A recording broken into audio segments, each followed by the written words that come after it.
And Sean Taylor, the safety, just comes up and unloads him. Oh, man. They are the Washington Commanders. New name, new marks, new uniform. Soldiers, are we ready for Operation Burgundy? 10-4. All clear. Over and out. Rolling, no looking back. My team is for real, we don't know how to act. Yeah, I'm pointing out facts. If I point a finger, that's point of attack. Good point, who's next? Flag on the plate, now I'm causing them dead. We bet on ourselves, so what you expect? A die-hard fan, never live with regret. Yes, sir. Go to my neck. Burgundy flex. Who wants the smoke? We bringing it home. Be my guest. Look how we step. Who we got next? Step on the right, step on the left. Who do we rep? Commanders. Where my soldiers? Right side. Commanders. Where my soldiers? Left side. Commanders. Where my soldiers? Watch the middle. Commanders. Where my soldiers? High off the way that this sound, they turn up as soon as they feet the ground. I am not playing around. I hit them, I bet that they feeling me now. Don't like the Cowboys on this side of town. I know a few cowgirls who pretty and brown. Say she a fan, but she never too proud. Feel like Santana, I turn it around. Turn on the jets, McLaren, McLaurin, that's vertical threats. They sleep on the best, we bring out the weapon, they handle the rest. Bringing the pain and we making them sweat. Left out some names which I got my respect. We bet on ourselves, so what you expect? A die-hard fan, never live with regret. Yes, sir. Go to my neck. Burgundy flex. Who wants the smoke? We bringing it home. Be my guest. Look how we step. Who we got next? Step on the right, step on the left. Who do we rep? Commanders. Where my soldiers? Right side. Commanders. Where my soldiers? Left side. Commanders. Where my soldiers? Watch the middle. Commanders. Where my soldiers? Look how we step. Where my soldiers? Right side. Who do we rep? Where my soldiers? Left side. Look how we step. Where my soldiers? Watch the middle. It's that time where we run it back for episode 35 of the Commanders Gridiron Report.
For real, we don't know how to act.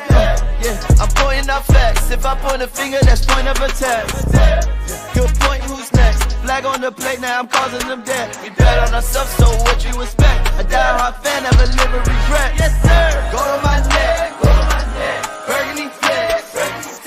Who wants the smoke? We bringing it home. Be my guest. Look how we step. Who we got next? Step on the right, step on the left. Who do we rep? Commanders. Where my soldiers? Right side. Commanders. Where my soldiers? Left side. Commanders. Where my soldiers? Watch the middle. Commanders. Where my soldiers? High off the way that this sound, they turn up as soon as they feet the ground. I am not playing around. I hit them, I bet that they feeling me now. Welcome, one and all across the nation and around the world. I welcome you all to episode 35 of the Commanders Gridiron Report, brought to you by Sertoba Media. where the struggle is real to be awesome. I'm your host, Drew Willingham, and I bet you did not expect to see this stuff on me today, as I've waited a couple years to bring it back, and we're going to talk about that tonight, because some of you snowflakes who wanted to check a certain box 4 years ago, it's not going in your favor now, is it? Yes, I am going to get a little political on this episode, whether you like it or not, because if you check that box, it's okay. I forgive you. There's no personal vendettas. It's okay. I told you I wasn't going to get rid of this stuff. Not racist. Just because I was born into this franchise, just because there is certain lineage that is within my ancestry that compels me to stay loyal to this team, does not mean I'm going anywhere. Doesn't mean my left arm is going anywhere either. We will call them the Commanders for as long as we have to call them the Commanders. And there's no guarantee that we're going to go back to the formerly known as the Redskins either. But what there is a guarantee about is the logo is back. Kind of. But we're going to talk about it because the logo is back, because they're talking about it in government situations. We are going to talk about that today. We're going to have an update on that today. We're going to have an update on the downfall of the Commanders over the past 3 games today as well. And we're going to preview the game on Sunday. Today is Friday. There is a game right now. Yes, we are live during an NFL game. But come on, do you really expect the Raiders to win against the Chiefs? The Chiefs is the Chiefs now, and the Commanders are the Red. Oh, no, we cannot go to that just quite yet.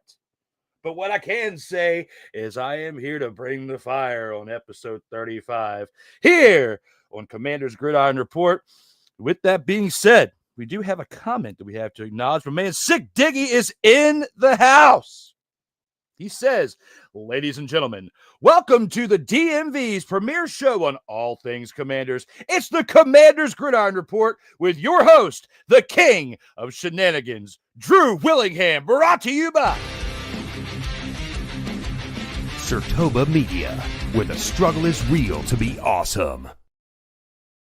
Shout out to my man Sick Diggy for being here. Shout out to my man Sick Diggy for also being those of my friends for reaching out yesterday, wishing me a happy Thanksgiving, as I did the same to him and to others as well. Hopefully you all had a very safe and prosperous Thanksgiving. I was at work, but I'm not complaining, because when we work holidays, there's incentive to it financially. So I definitely made sure I'd check the box for that one, since we're talking about checking boxes out here and going back. Look at the logo, my man Corey, man. Have you been paying attention to the news this week? Because they're bringing it back. As my man Corey, man, is out here in the comments. It's my dude right there. Check out episode 6 tomorrow of The Grind on Sertoba Media, as well as The Grind Media 19 on YouTube. You can also check him out on TikTok, Instagram, all things where you can find the podcast. And that is an absolute great one. Gets me more in tune to want to watch wrestling each and every week, as well as my guys over at the Wrestling Realm. Those are the only 2 wrestling podcasts I watch anymore. I've been watching the Wrestling Realm for several years now, in the Grind now for what will be the past 6 weeks this Saturday. So absolutely great coverage last week, talking about the U.S. Women's Championship Tournament. And there's also a new reel that you can go out there and watch today that I put up. Well, it's a short on YouTube. Yeah, put it out there last night. So go check it out. 6 says, trust and believe, folks. The struggle is indeed real to be awesome. Absolutely. It really, truly is. And for that, one more time before we go into the first segment. Sertoba Media, where the struggle is real to be awesome. In all honesty, I wanted a sip of my drink. Let's get down to it for the first actual segment of this show and take it into the First and Mother, Father, and 10. They are the Washington Commanders. New name, new marks, new uniform. Soldiers, are we ready for Operation Burgundy? And here with the first in Mother, Father, and 10, we're going to talk about the fact that the Dallas Cowboys came to Northwest Stadium last Sunday and handed the Commanders the big fat.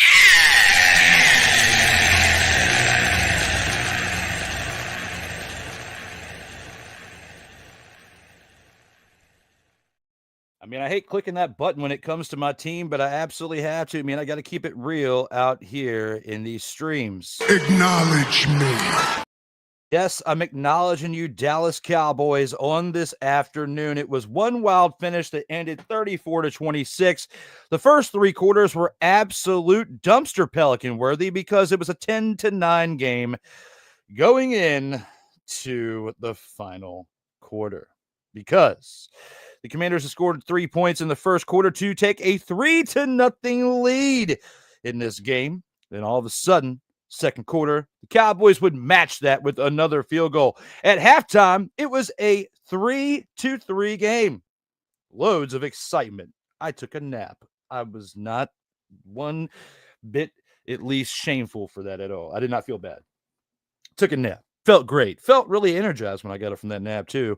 And when I got up in the third quarter, I was very appreciative of the fact that I took a nap for 90 minutes.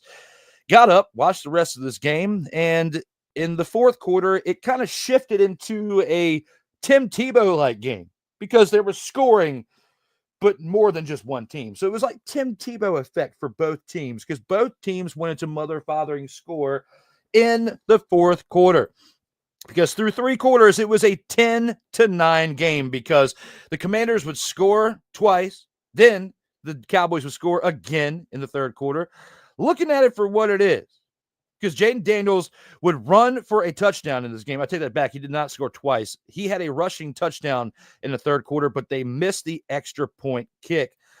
And I'll get a little bit more into that when it comes to the field goal kicker situation here in a little bit, because there was some news this week out of that position. And I will have that update for you. But in the third quarter, they finally started to get things going with Jaden Daniels scored the touchdown. They were up 9-3 at that point in the third quarter.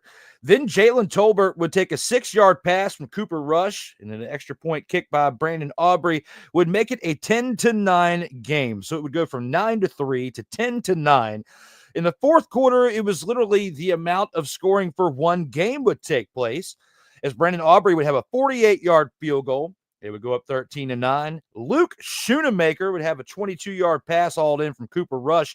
They would go up 20-9. At this point, I was saying this game is mother-fathering over when the Cowboys are up 20-9. And when they were up 20-9, there was 5:16 left on the clock. That's all that was left, was 5 minutes and 16 seconds. All of a sudden, Zach Ertz hauls in a 4-yard touchdown pass from Jaden Daniels with the 2-point conversion. They would go up 20-17. And with this being said, before I go into any more further details for it, I want to save it for the Burgundy Flex review because I have pictures brought to you by Bowie TV and Darrell Owens. Thank you to him for his great shots out there. But I want to actually tell these scores while I'm showing the pictures of it too. So before we do that, let's go back and see what the comments here are in the section. As my man Corey Mann says, the L sound is hilarious. I mean, you got to shed some light. You got to make things humorous, especially in defeat. I clicked the button. It didn't do anything. Come on now.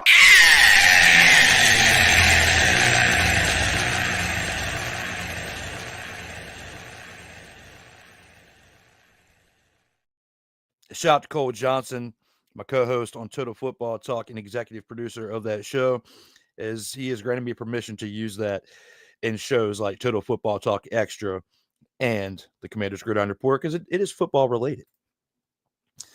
The game showed me that while the Commanders are better coached, more disciplined than years past, they still have a ways to go to be a perennial contender, headed in a hell of a right direction, though. Yes, absolutely.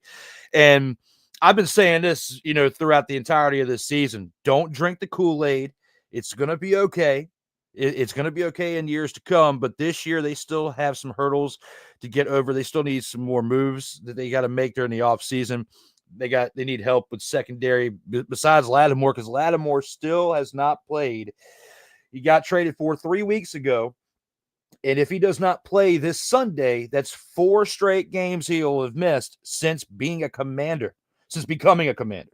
So they still need help with the secondary. They still need a little bit of help on their defense in the front, in the defensive line.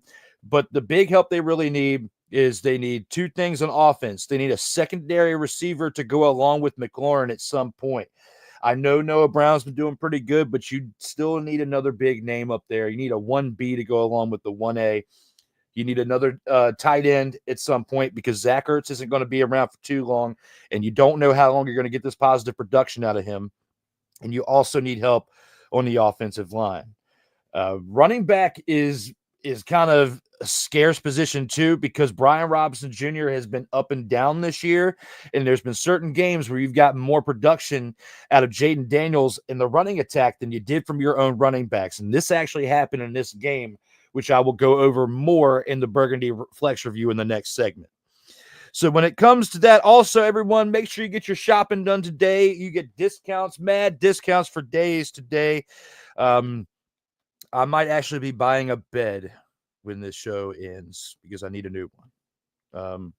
The one I have now works, but I kind of want one of those Tempur-Pedic units because my body takes a beating and needs to get hardcore rest. I don't know. We'll talk about that when we're not talking about football. The grinds, my man Corey says, I know quite a bit of L's, unfortunately. He knows quite a bit about L's, unfortunately. Hashtag Falcons. Yes. I've got some things to say about your Falcons there, but you'll have to check that out on Total Football Talk on Monday. Total Football Talk Extra will be tomorrow afternoon, either before or after the grind. I haven't decided. It will not be going on during the same time, but I will have to push that back to tomorrow because, unfortunately, tonight I have to go to work, and I'm not going to do 2 podcasts and then go to work. It's just not going to happen. I had to catch up with this one before I do X. So, with that being said, Sick also says, this season showed that this team still has dues to pay, especially Jaden Daniels. He's got a lot to learn and needs more time to grow as a quarterback as well as a man. I think as a quarterback, yes. I don't know about he really needs to grow as much as a man as he needs to as a quarterback, because there's nothing within his play that has showed me that he needs to grow as an individual. He needs to grow as a man. Even when you look at his press conferences, when you look at how he carries himself, he's carrying himself better than some people who've been in the league for 5, 6, 7 years. So looking at it for what it is, you have to be proud of that. I would say I agree with everything here except for the last part of that statement there, Sick, but still great advice there. They need to look into replacing McLaurin soon. Isn't he 29, 30? He is older, but I don't think you need to replace him yet. You still got some good years, some good tread on McLaurin. I mean, look at the amount of touchdowns he's caught this year. We'll go through all the stats and everything and break that down here in a little bit. But yes, he is up there in age, but there's nothing showing that he needs to be, they need to cut bait with him at any point soon. I don't know about that one. Not saying that Daniels is immature, but he has plenty more to learn, and he's shown to be receptive. Yes, there you go. Nice way to reel that one back in there, Sick. I definitely agree with that, because there's definitely many others out there who need to hear the last part of that other statement that you said, and they pretty much just need to do this. Not you, but those that need to listen to that last part of the statement need to do this. Would you please shut the hell up? With that being said, again, not you, Sick, but with that being said, we're going to take this into the Burgundy Flex review so I can recap the remainder of the scores for the fourth quarter, but also have some show and tell with it, because we do have some pictures to go along with it. Let's go ahead and take it into the Burgundy Flex review. Go to my neck, Burgundy Flex. Pour out the smoke, we bringing it home. Be my guest. And now look at the Burgundy Flex review, an in-depth look at the highlights from week fathering 12. Let's take a look at this real quick. So we were talking about the scores in the fourth quarter. Let's go back to the beginning of the game, because there was an appearance by a celebrity one who was Jaden Daniels before Jaden Daniels was even here. We just didn't get to see it consistently because of an injury, but he was in attendance, and he was rocking a Jaden Daniels shirt, Jaden Daniels jersey, as RG3 was in the house to represent for the Commanders for his former franchise known as the REDSKINS, and the quarterback of the future, there, Jaden Daniels. Let's take a look at old JD as well. He was running the ball quite a bit in this game, as he had 7 carries for 74 yards and a rushing touchdown. This is another look at the rush that actually got him into the end zone.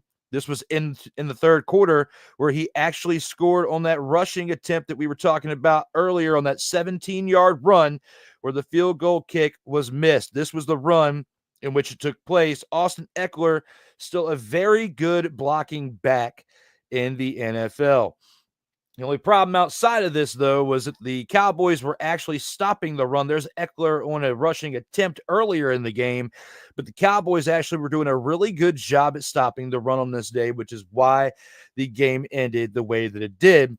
But on the other side, the Commanders were actually having a hard time stopping the rush because Rico Dowdle had 19 carries on the day. He had 86 rushing yards. The yards weren't really that big, but the amount of times that he ran definitely established the flow of the offense when you think about the fact that he ran the ball 19 times. Here's another rushing attempt by Dowdle as well in this game. Now, we were talking about McLaurin earlier. Corey was bringing up McLaurin. We got to look at what he's been doing this season. I mean, he's scored a touchdown, it feels like, in every single game since the Hail Mary game is what it feels like, because in this game right here, he scored on an 86-yard pass. Yes, that's right. I said 86-yard pass. It was a little screen pass out to the right, little dink and dunk, but there was an opening out to the right side where when JD threw that ball to McLaurin and he took it to the house for 86 yards, this was an absolute beautiful play right here. Made a few cuts throughout that run and actually got it into the end zone. When we take a look at Terry McLaurin and what he's done this year, he's put up some great numbers. Is he going to be a MVP of the league this year? No, because you got to take a look at what Saquon and Derrick Henry have been doing. But in this season alone, this regular season, he already has 823 receiving yards with 7 touchdowns. No, he has not scored a touchdown in every single game since the Hail Mary game. It just feels like that. But in this game against the Cowboys, he had 5 receptions for 102 yards and a touchdown. The Eagles contained him the week before because he only had 1 catch for 10 yards. But the week before that, against the Steelers, he had 5 receptions for 113 yards. The week before that, against the Giants, he had low numbers as far as receptions and yards. He had 2 catches for 19 yards, but on those 2 catches, he had 2 touchdowns. So literally within the past 4 games, he has 3 touchdowns. And throughout the entirety of the season, he has 7 on 823 receiving yards. So you have to look at it for what it is and give the guy his credit where it's due. I don't think it's time to trade Terry McLaurin yet there, Corey, but definitely a decent suggestion, though. I will at least give you that one. Ertz here. Zach Ertz later in the game would score a touchdown, a 4-yard pass from Jaden Daniels with a 2-point conversion by Jaden Daniels to make it a 20-17 game. This is with 3 minutes and 2 seconds left. But outside of that, then we would see another big play by the Cowboys as the fastest man in the NFL, Kevontae Turpin, would have a kick return that would go 99 yards. And on this kick return, it would make it a 27-17 game with 2 minutes and 49 seconds left. Now, before all that would happen between Terry McLaurin and Kevontae Turpin, old Luke Schoonmaker right here would have a 22-yard pass hauled in from Cooper Rush to make it a 20-9 game. And we were talking about that earlier just before we went to the Burgundy Flex review. But I would say the big play that would turn things around for the momentum of the Cowboys and shift this game in their direction was when Kevontae Turpin would haul in the 99-yard kick return to make it a 27-17 game. Even though McLaurin would score after that, And Thomas would take a 43-yard kick return also back to the house with 14 seconds left. Because when McLaurin would take in this touchdown right here, it would be a 27-26 game.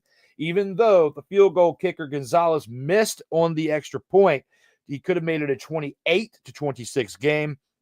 It did not matter because with 14 seconds left on the clock, Thomas would take a 43-yard kick back to the house for the Cowboys to seal the deal, to seal the fate for the game, as they would win this game 34-26. And I'm glad that I took a nap during that first half, because had I not and then had to watch all that, I couldn't tell you what would happen after that. I would not be in a good mood. I mean, I was able to deal with it. But I don't know, man. Corey says, please learn from the RG3 situation and protect Jaden. Absolutely. I do not disagree with that whatsoever, because this is a situation that you have to learn from, is history. If you're going to look to bring the logo back for history purposes, you need to look at what's happened for the history of this team and learn from that too. This episode of the Commanders Gridiron Report is brought to you by Sleazeball Meaty Subs Thanksgiving Turkey Roast. No time to talk turkey. It's time to eat, mother, father, and turkey. And Godsmack Thirst Quencher Deep Red Cherry and Cranberry. It's Black Friday, so it's over the top. God, smacking great.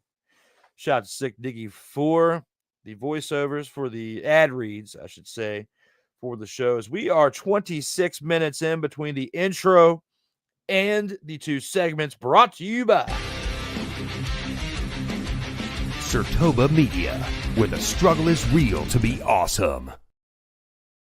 That being said, we're going to take it to a commercial break. We still have 4 segments to go over when we get back. The Soldiers of the Week, the Showstopper, the opponent of this upcoming week, and the final drive when we get back after this first commercial break. We'll see you here in about 2.5 minutes after we go through these upcoming clips. Commanders, where my soldiers, right side. Commanders, where my soldiers, left side. Whether it's news, the largest egg producer finds bird flu in chickens at a Texas plant, weather, devastating tornadoes rip through the heart of the United States, inspiration, a breast cancer survivor completed the journey of chemotherapy and now begins a future one of matrimony or sports. Michael Jordan is shown on a photo with Diddy. LeBron James has a video extolling the virtues of a Diddy party. This has been yet another beating a dead horse presentation. We got you covered. BS3 Network, in association with Comey Media Incorporated, proudly present The Morning Shift with Cole Johnson. Live every weekday at 8 a.m. Eastern, 7 a.m. Central.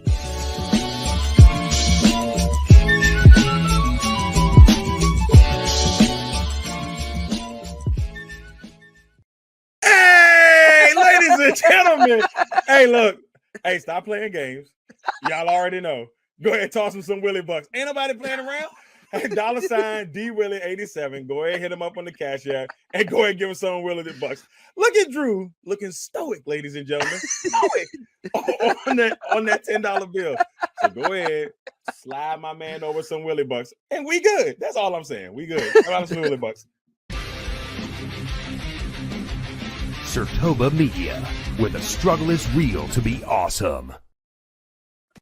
Drew Willingham. In this case, yeah, you put the blame on Kyle Shanahan for apparently not preparing the team enough for the overtime rules, supposedly.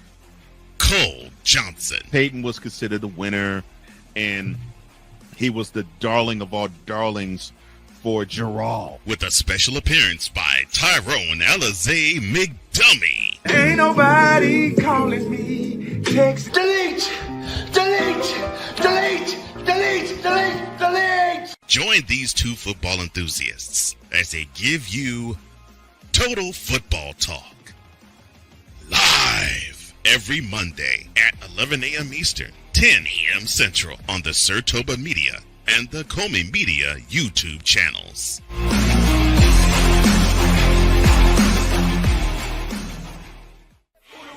Commanders, where my soldiers, right side. Commanders, where my soldiers, left side. Welcome back to the Commanders Gridiron Report, episode 35. We are back on November 29th, 2024, Black Friday, to discuss Commanders Gridiron Report action. Yes, I'm rocking the old logo. There were some things that happened in the news over this past week. If you have been sleeping under a rock, we will get through it all today. Let's go ahead and start it off with the Soldiers of the Week. Where my soldiers, right side. Commanders, where my soldiers, left side. And because we got served the big fat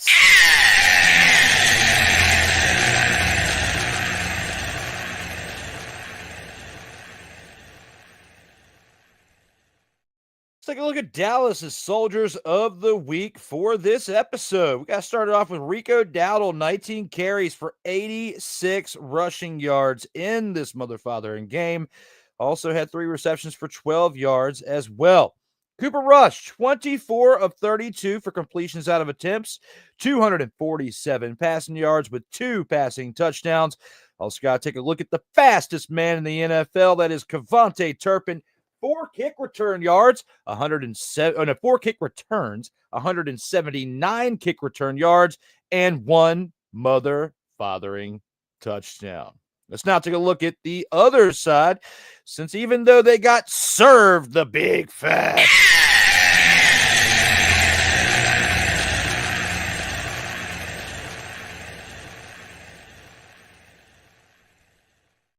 we must acknowledge the Commanders and their people, players, and actions of the day. We got to look at Terry McLaurin. 5 receptions, 102 receiving yards, 1 receiving touchdown in this game. Even though he threw 2 interceptions, his rushing is what got him on the board for me here. That is Jaden Daniels, old JD, 25 of 38 completions out of attempts, 275 passing yards with 2 passing touchdowns and 2 mother-fathering receptions. He did have 7 carries on the day for 74 rushing yards and 1 rushing touchdown, which is why I gave him the nod for the Soldier of the Week award, along with Zach Ertz, who had 6 receptions for 38 reception yards. Those are not types of numbers that get you on here with those types of yards, but he had a receiving touchdown. People, give him a break. Okay. Yes, I'm excited. I'm excited because I get to wear this again, and little snowflakes can't cry because they checked the box. We'll get back to that in a little bit. You check your box and you shut your mouth, okay? I'm having fun up here today because I get to wear my stuff and show my arm if I want to. And guess what? If you go back and watch the content, I was already doing it anyway. So, there's no little snowflake dictators what I'm going to do out here. You can go ahead and cancel if you want to or unsubscribe. That's you because you can't handle real talk out here in these streams. Now, we're back. Getting some things off my chest. 4 years of snowflakes. Well, 3.5. 3.75. It's almost over. And no, I'm not far right. I'm conservative. See things down the middle. I just call BS for what it is. And it's been BS that we couldn't have our logo at least. I understand the name, okay? Don't understand the logo, but we're going to get more into that here in a little bit. This is Soldiers of the Week time. Yes, I'm getting animated. I have to get animated about something because we've been served 3 straight L's, and part of it coming from this team right here. This team, the Eagles, Steelers, but tough, okay? It's tough when you have to acknowledge when you get served a big, fat...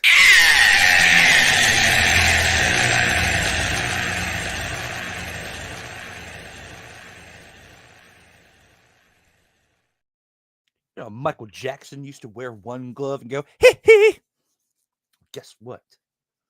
I got one glove on. Hee hee. There you go. Bring it back nostalgia today, ladies and gentlemen. Because even though I have Commander swag, I got plenty of the REDSKINS swag. Say what you want. I'll say it again as we zoom in this camera. I got plenty of it, even on my arm, too. What up? Now, we're going to take it back on out. As I zoomed way too far in, my beard needs to be trimmed up a little bit, probably. I don't know. Having a little fun. We're getting down with the shenanigans today, all right? Let's see what comments we get out here after acknowledging the soldiers of the week. 6 says, one learns from their losses than they do from their victories. Yes, absolutely. They learn more from the losses than the victories. I absolutely will give you that right there. This will help the Commanders to grow and mature as a team, especially how they bounce back from a loss, especially from that too. I mean, they've lost 3 straight games. It's been tough. I mean, I will say they have not given up in any of those games because they have been continuously fighting each and every week. So this past one against the Cowboys, I did not see that coming. I was predicting them to win. I did predict them to lose to the Steelers, and I predicted them to lose to the Eagles. I was being 100% straight up and honest about it, and I was right with those predictions. And even with the way that it was scored, I was right between both of those games. I picked this one against the Cowboys for them to win. I might have been, I wouldn't say cocky, egotistical, because that's not in my nature. I would say I was a little bit ahead of myself because I just expected them to win. When you look at the types of wins that they were getting earlier in the year and against the teams that they did, I felt like that there's a momentum shift in a positive direction for them from that Hail Mary game. It was definitely been on the other side for the Bears. They have still not been able to shake things off since that Hail Mary game. But for the Commanders, I felt like that was a step in the right direction. I was not drinking the Kool-Aid, and you can go back and you can watch the episodes from that game on, even throughout the entirety of the season. I've warned people, you can easily go backwards and fall back to about 500, and they're only 2 games over 500 now. And they should go up to 3 games over 500 with who they have this weekend, but we'll talk more about that here in a little bit. But for the Soldiers of the Week, again, for the acknowledgement of both teams, I've been doing this all season long. When it comes to games where it's really close, 7 points or less, and it's a pretty good contest between the two, and you've got stars from both teams that made a big impact, I've literally been giving Soldiers of the Week nods to both teams, even in losses. If the Commanders have won, I'm just doing, for the Commanders. But when it comes to the losses that are close, just to have some bright spots from it, we've been talking it. And for this game, again, we've got Rico Dowdle, Cooper Rush, and the fastest man in the NFL, Kevontae Turpin, along with Terry McLaurin, Jaden Daniels, and Zach Ertz for the Soldiers of the Week. With that being said, let's go ahead and take it into the showstopper and see what they can do to improve from this week.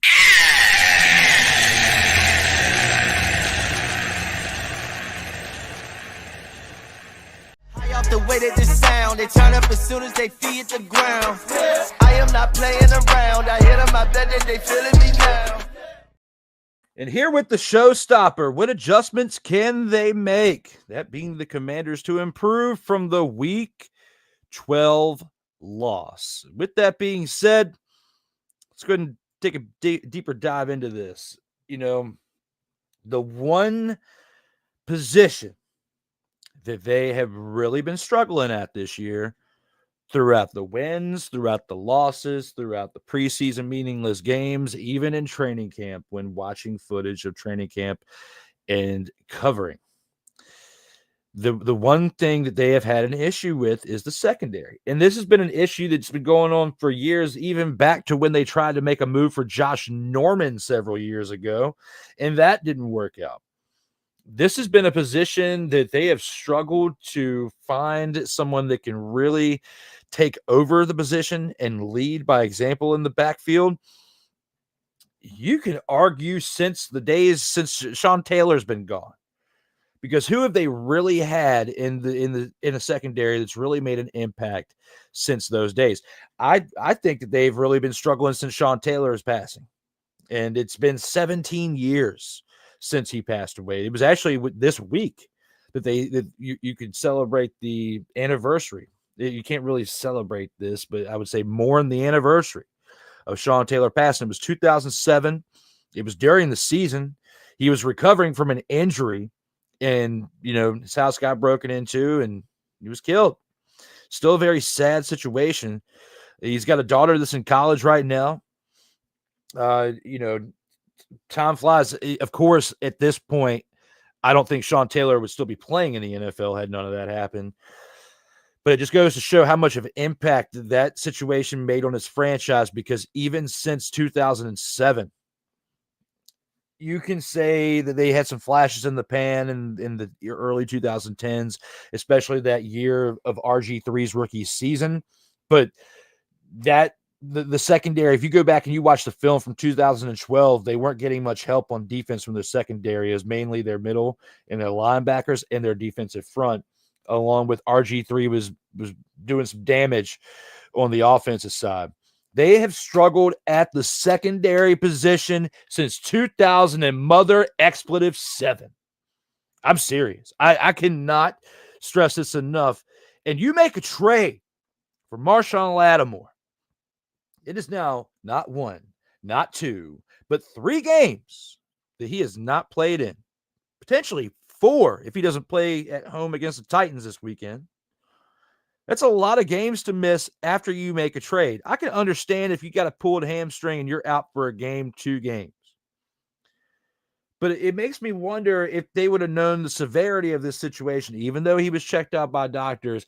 It really makes me wonder if they would have known if this was going to be what it was, that you trade him and you still don't have him a month later, if they would have pulled the trigger and made the same move or just waited till the offseason. Because now you've spent draft capital on a player that hasn't even played yet. I mean, they really haven't.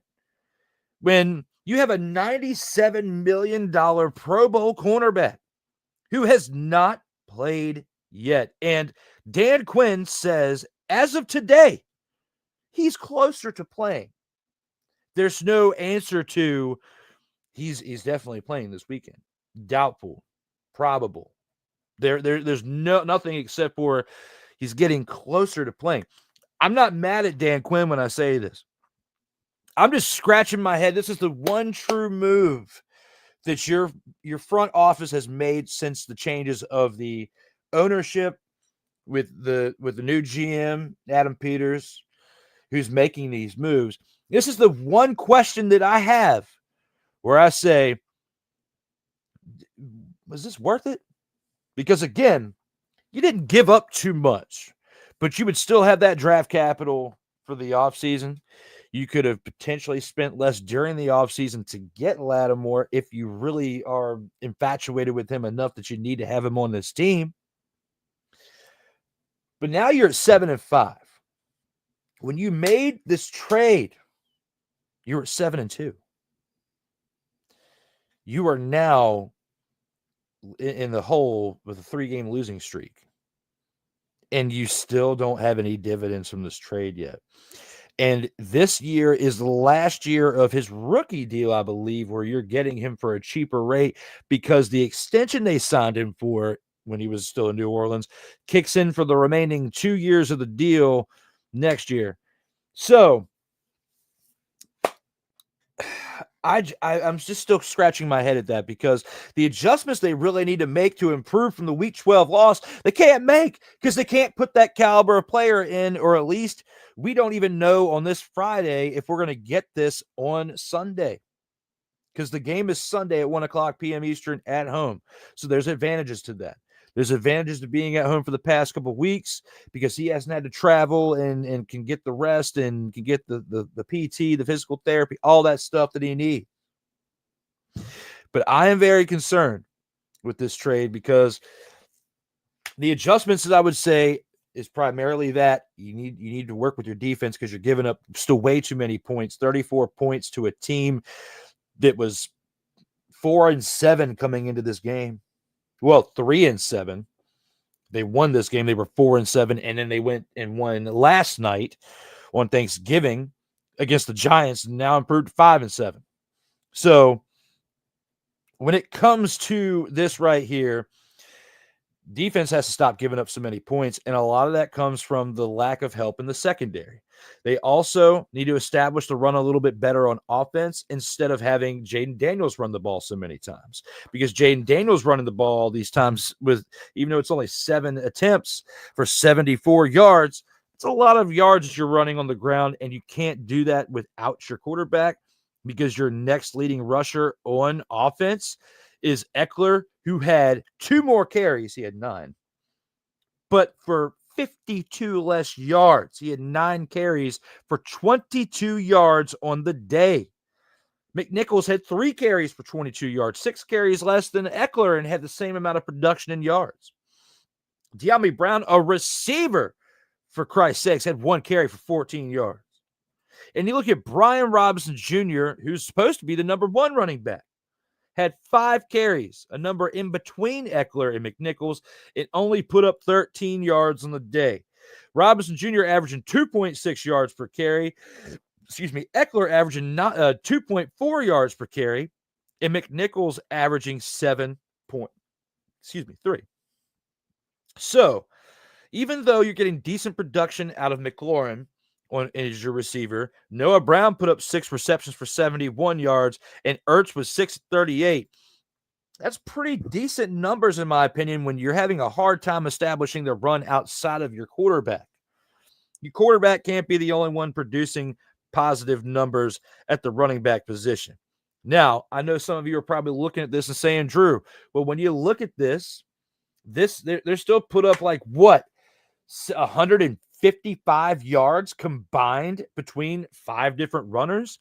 That right there is solid. I don't have an issue with that. As a team collectively, when you look at that, they did a decent job with 5 different players running to establish the run.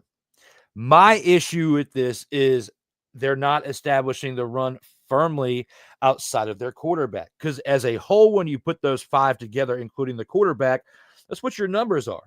When you take the quarterback out of the equation, you have 18 carries for 76 yards. That's not good enough, in my opinion, when your quarterback does 2 yards less in production on 11 less carries and gets a touchdown to beat on top of that when the other 4 runners couldn't get a touchdown on the ground. So what they need to do to improve in this upcoming game is establish the run outside of their quarterback. They need to do a better job at defending on defense in their secondary and collectively as a whole. Because when you really look at the defensive side of what the Commanders did in this game, they had all in this entire game against the Cowboys, when it came to putting pressure on this offense, they had 1 sack the entire day. Only one. Just one. Just 1 sack. Deron Payne was the one that had the 1 lowly sack. And when you look at what Luvu has done throughout this season, and Bobby Wagner has done this year, and Benjamin St. Juste has done this year, and Mike Sainstrill has done this year, and they were all kind of quiet. They had a decent amount of tackles and assists individually, but they didn't really put the pressure on. There was no sacks. There was no interceptions, especially when you think about the fact that you're facing a backup quarterback. You should have at least been able to force a fumble or force an interception, or at least get more than 1 sack on a backup quarterback. You're just basically making that offensive line look like they are really good. And I don't think they're as good as you made them look, because Dak wouldn't be on the shelf right now if that was the case. So you need to improve the running game. You need to improve the secondary, and your defensive front, the freaking defensive line, needs to apply more pressure and get at the quarterback. Those are the 3 things that I think they need to improve on from the Week 12 loss that we need to see when they face the Titans this weekend. And if we do not see those things, they're going to get served this by a team that has no business serving this.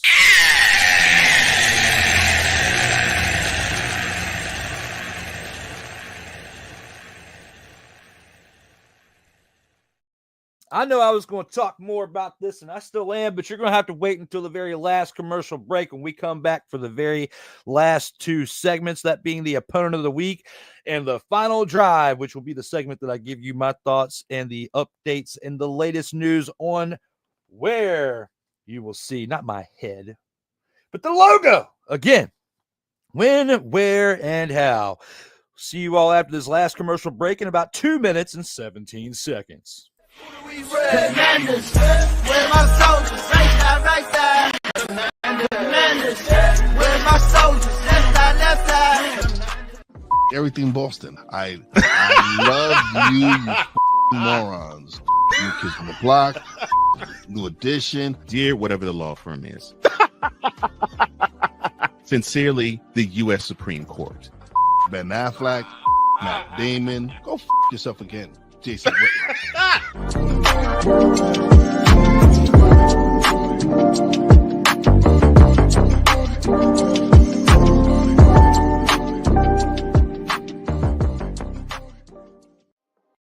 Hey, ladies and gentlemen.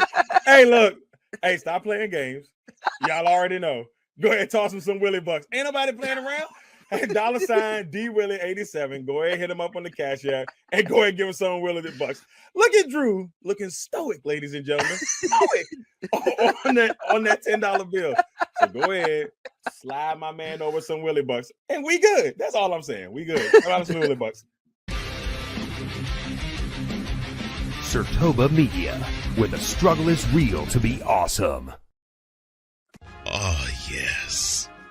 The tradition, the pageantry, the spectacle, the history, the slut. Wait.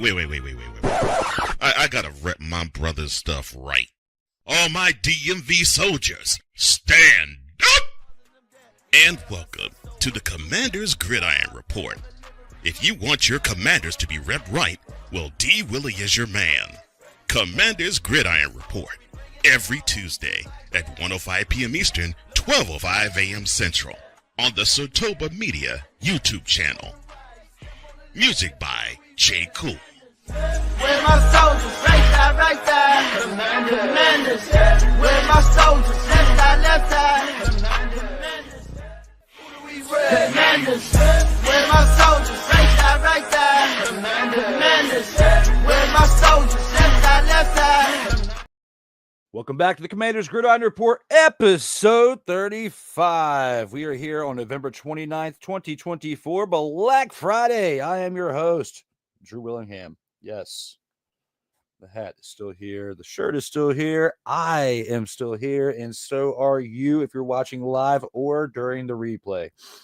We still have two great segments to bring to you, and we got to talk about the opponent of the week. Let's go ahead and take it there with who's in store for this week's action. Look how we step. Who we got next? Step on the right, step on the left. Who do we rep? This game right here. Man, this game right here. When it comes to the Tennessee Titans coming to town, who were 3-8. Week 13's matchup, December 1st, Sunday, 1:00 p.m. Eastern time. The 7-5 Commanders hosting, again, the 3-8 Tennessee Titans. This game right here, I'm going to officially call the Commanders dumpster Pelicans if the Titans come to town and get served. No, the Titans come to town and serve the...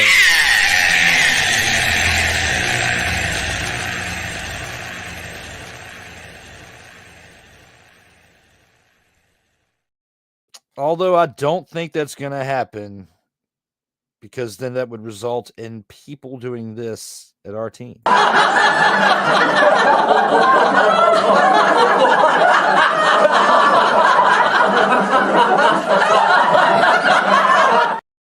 All right, people. Let me talk to you. There is no way in hell. Actually, I can't say that. I mean, I can. But there's no way the Titans are going to come to town. 3-8. Oh, Will Levis coming to town and serve the Commanders I'm not even going to click the button on this one. They're not going to serve the L. Okay. I've clicked the button quite a bit. So in this case, I'm just taking the Rock's advice. You should know your role and shut your mouth. I'm not going to shut my mouth because part of what this show is involves me using my mouth in appropriate ways to discuss this right here. So, yes, we're going to talk about the Commanders.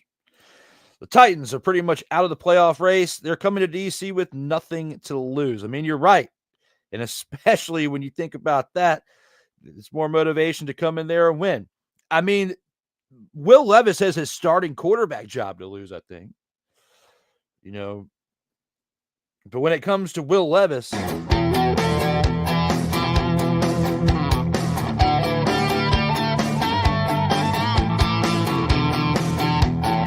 Ain't nobody got time for that. that's how people feel about Will Levis. Okay, that's how I feel about Will Levis. Let's get ready to rumble. That's how you should be feeling about any type of game that you walk into. But when Will Levis comes to town, Hell to the no, to the no, no, no, no. Hell no, no, to the no, no. and the reason why, when you take a look at the Tennessee Titans, they are an absolute. Now, of course, if you're a fan of the Titans, you want me to Delete, delete, delete, delete, delete, delete. I'm sorry if you just You can't handle the truth. come on now. Acknowledge me. We are live, even though some of you are probably thinking, Now, that is absurd.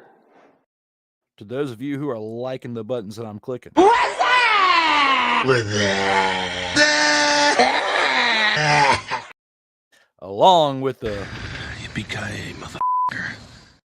All right, back to this game. The Tennessee Titans, they are 3-8 for a reason. It's not looking good for their season, is even though they are not technically mathematically eliminated yet. They, in theory, if you really want to look at their season, they are, in my opinion, even though they just won their last game against the Texans, 32-27. You can't take that away from them. I know my man Cole Johnson is definitely not enjoying that at all. We just talked about that this past week on Total Football Talk. But looking at this game for what it is, they've lost. They beat the Texans, and they did that on the road. They lost to the Vikings at home the week before that, 23-13. They also lost to the Chargers on the road the week before that. And they did beat the Patriots, but I mean, the Patriots are not what they used to be, 20-17 on November 3rd. That is their past 4 games in the month of November. They are 2-2 in November because coming into this month, they were 1-6. It was not looking good for the Titans at all.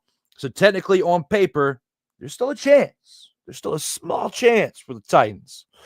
But those of us who are still disgruntled with the fact that they left Houston and left the Oilers behind to move to Tennessee in the 90s to begin with, we don't want to see Tennessee win.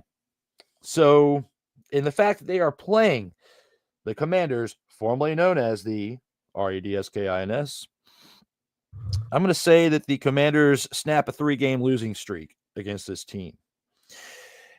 If the Commanders lose this game at home to the Titans, I will officially close the book on any type of playoff push for this year.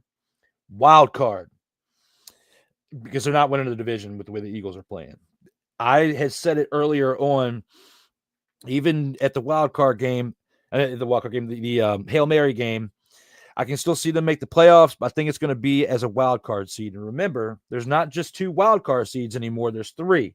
There's 3 wild card seeds for every conference, which there's 2, the NFC and the AFC. You have the 4 division winners, and you have the 5th, 6th, and 7th seeds for the wild card. The Commanders are still very much in the hunt for the wild card, especially with the 2 games over 500 record. And they will be looking very good for that if they win this game against the Titans at home and improve to 8-5. Now, if they lose to the Titans, is it over for them for their wild card hopes? No. 7-6 is still a very respectable record. 7-6 is still a very respectable record when you think about where they were last year at 4-13. I'm not going to be mad if they lose the Titans. Oh, well, I'll be disappointed, yes, because of what the Titans have actually become over the past few years, especially since losing Vrabel and making the moves they've made in that front office over there in Tennessee. I will not completely lose faith in the Commanders to make the playoffs. I will revert back, but I will say if they lose to the Titans, if they make the playoffs in the remaining games, they are not winning that one game. They will be one and done in the playoffs this year. Now, are you thinking, so if you're saying that and they win this game, are you saying they could win more just because they beat the Tennessee Titans? Oh, no. Just to me, winning this game against the Titans just basically confirms for myself internally that they are a team that can make the playoffs this year. I have not been drinking the Kool-Aid purposely because I still have the Commanders of old burned in my head. I'm still getting used to seeing the type of team that I've been seeing this year. Even in the losses that they've had, they've still looked very good at other points in the game. When this team has lost in the past, I mean, they have been ugly losses to where by the time second quarter, if not by the third quarter at the latest, you're turning the game off. And last year, the only reason why I watched as much of the game as I had to was because we had this show right here, a show that almost didn't make it back. One, because of my personal life schedule, and two, just because of the interest myself in doing the project. So right here and now for the opponent of the week, I'm saying if the Commanders are hosting the Titans, I believe they're going to win this game.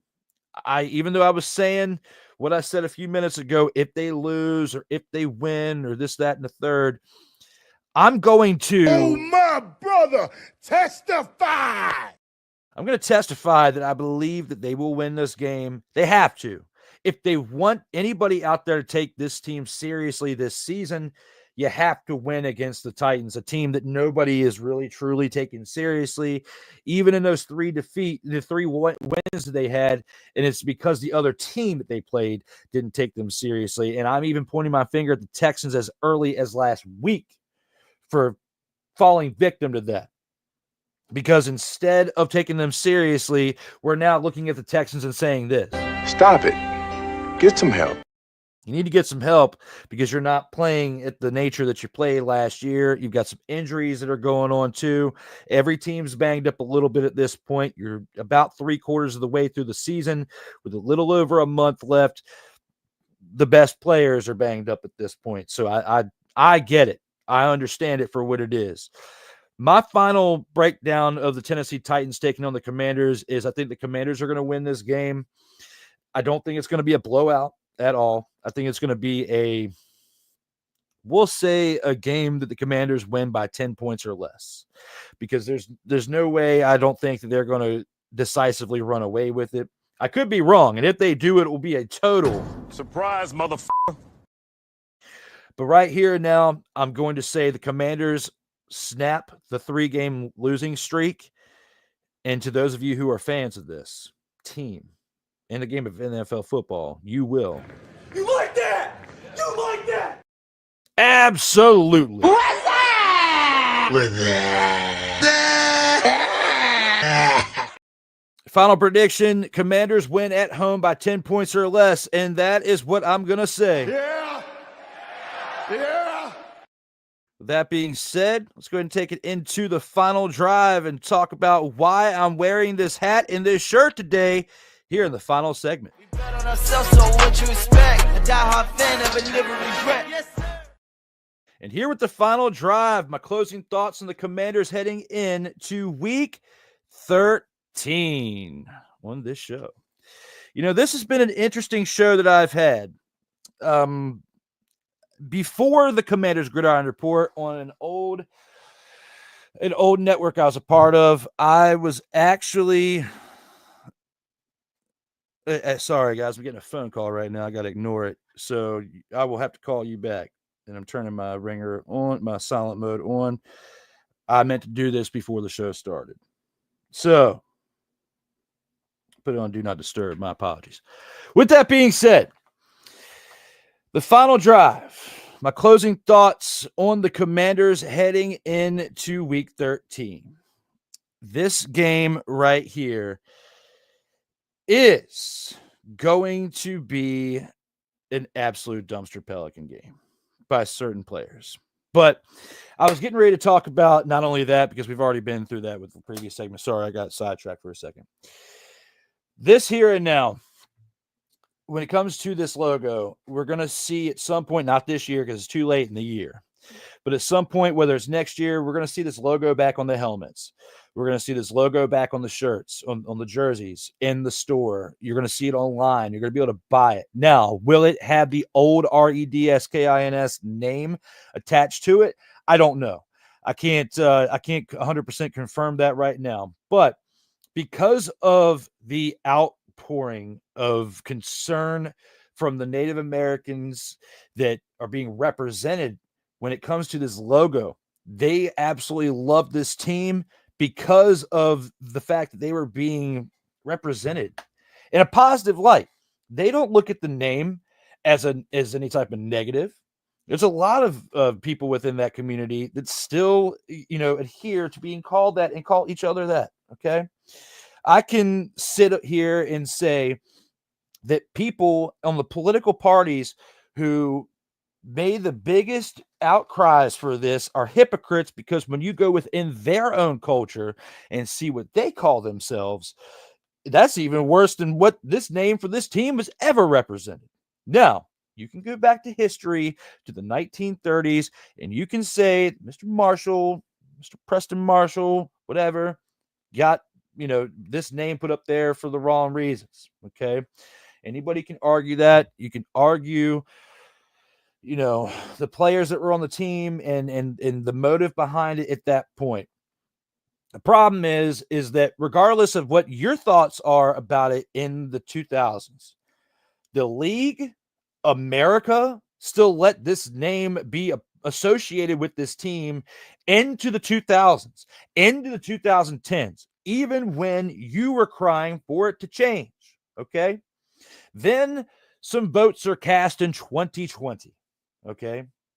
Well, let's just say the pandemic happens in 2020 and people are stuck in their homes and finding reasons to complain about different things. And this was one of them.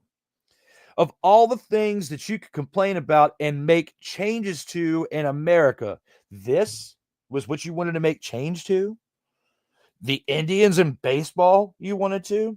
My baseball team, the Atlanta Braves, didn't have to change their name, thankfully. Didn't have to change their logo, thankfully. The Kansas City Chiefs didn't have to change their name, didn't have to change their logo. It's only because they're winning. But if they weren't winning, would they have had to change their name if they were the Chiefs of 20 years ago? I'm asking you. You tell me in the comments, whether you're watching this live or in replay, or when I cut this out in just little shorts at some point. Putting all that in perspective for what it is, I'm looking at this right now and saying, you're going to have the logo back based on the news of what I've been reading up and watching over this past week. I cannot confirm the name will be there, which is why I'm not wearing anything with the name visible. I still have some of that old stuff. Jerseys with the number and the logo on the side, and even the REDSKINS right underneath the collar. I still have those jerseys, but I'm not wearing that today because I don't want any snowflakes to get upset. Okay. Looking at this for what it is, even if they stick with this name, I'm still going to support this team. The fact that they changed the name, I'm not going to be some wishy-washy person who's been a fan of the team my whole life and say, because you changed the name, I'm not going to watch you anymore. That's an unloyal person. I don't want unloyal people in my life. Unloyal people who are snakes, who are full of ego, need to get out of my life. I've been kicking them out too. Moves been making over the years because they don't do anything but weigh you down. And this move right here that you guys made in 2020 was you were grasping at straws when you made this move. I understand the name. I've never, ever, ever in the past 4 years argued people's thoughts on the name and that it should be named something different. I have been sympathetic to that over these past 4 years. I've been sympathetic to that even before all this even happened when I was a kid. As long as they kept the logo, as long as they kept the historical value within it, as long as they honored Native Americans. I have been saying that since I was a kid when they sucked as a team. When they sucked as a team, you left them alone. In 2020, they actually won the division that year. They were 7-9. They had a terrible record. They sucked, but they won a division. They had to do it as the Washington football team. I still have that hoodie in the closet in the next room too. I gotta. That's the only thing I have when they were the Washington football team is that hoodie. But I got a Commanders hat, a couple Commanders hoodies, a Terry McLaurin Commanders jersey for when I went to the Hail Mary game. I got swag. I got more swag of the formerly known as the REDSKINS, the logo, than anything else. And they are finally bringing it back. The logo, at least. Those of you who do the outpouring and the crying for changing the name, I understand that part of it. I'm still showing empathy and still understanding how you felt about that. But when it comes to the logo and your motive and the things that we had to deal with 2020 and the aftermath of it still being in 2024, things are starting to subside now. And I don't want to point the fact. I kind of do, but I kind of don't. I don't want to take this into a political side and say checking the box made a difference in this case. I think it really did. And America got it right again in certain aspects. But when it comes to checking the box and you see the numbers of the people who checked the box, I think a lot of people admitted that they were wrong in 2020. Not just about that year in the election, but they admitted they were wrong about certain things they took away from us. It's the decade of censorship and canceling. We don't like what you're saying, so we're going to try to remove you from it.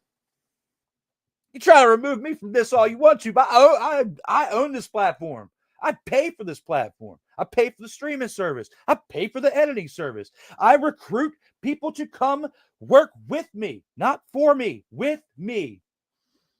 That's how you're supposed to look at things, as a team working together to do things and accomplish things. But instead, when somebody does something that we don't like, we want to cut them on out. Y'all are foolish for that. It goes to show how weak you are as a person and why you've probably jumped from here to here to here instead of staying loyal and staying within a spot. And the same people who, when the team sucked, or when they changed the name, who wanted to cut them on out of their life too, you should be ashamed too. And don't you worry. Those of you who I know personally at some point, whether it's been a couple of years since I've seen you, or a couple of months, I'm going to still confront you on it, whether you like it or not, even if I have to take this clip out of here and just send it to you. Because you should be ashamed. You stay loyal. You don't forget. Communication works both ways too, yes. But I've always, whether it's been right or wrong, to think this way. If you're the one that's wrong, you need to be the one that steps up and make it right. And I think right here and right now, when it comes to this Commanders team, when it comes to this organization, they're going to make it right. Excuse me. Celsius has been getting me today. I've got a little bit of the burps, but yes. So I had to go on that rant because yes, recently was taken to Congress about the change of the name. And we're getting somewhere. And the Commanders organization themselves has agreed to honor the history of the franchise. Even if we never get the name back. And again, like I said, I understand where everybody is with the thought process of the name. I'm going to accept that for what it is if we never get the name back and we just get the logo, or even if it's just once or twice a year that we get to see the jerseys as a retro, is a rock like a retro uniform for a game or two. I can accept that. You're still bringing back the historical value of the team. You can still truly represent the 3 Super Bowls this team has won by doing so. And that has been my main argument for the past few years when talking about this.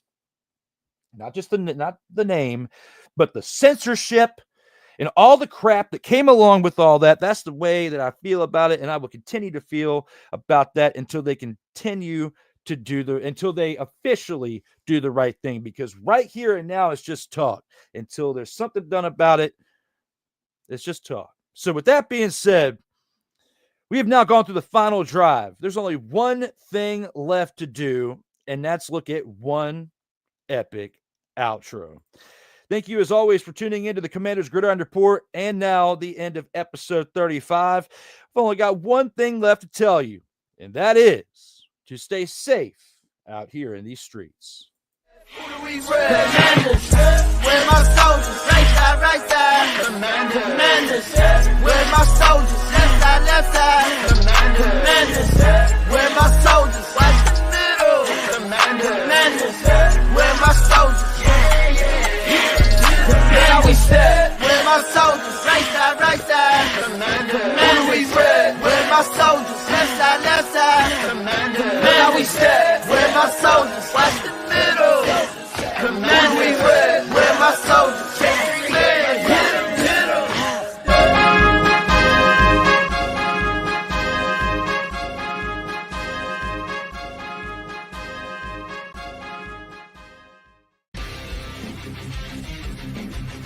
Sertoba Media, where the struggle is real to be awesome.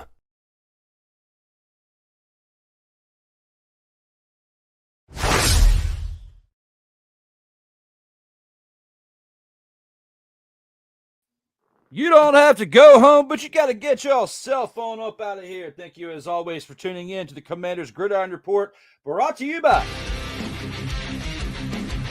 Sertoba Media, where the struggle is real to be awesome.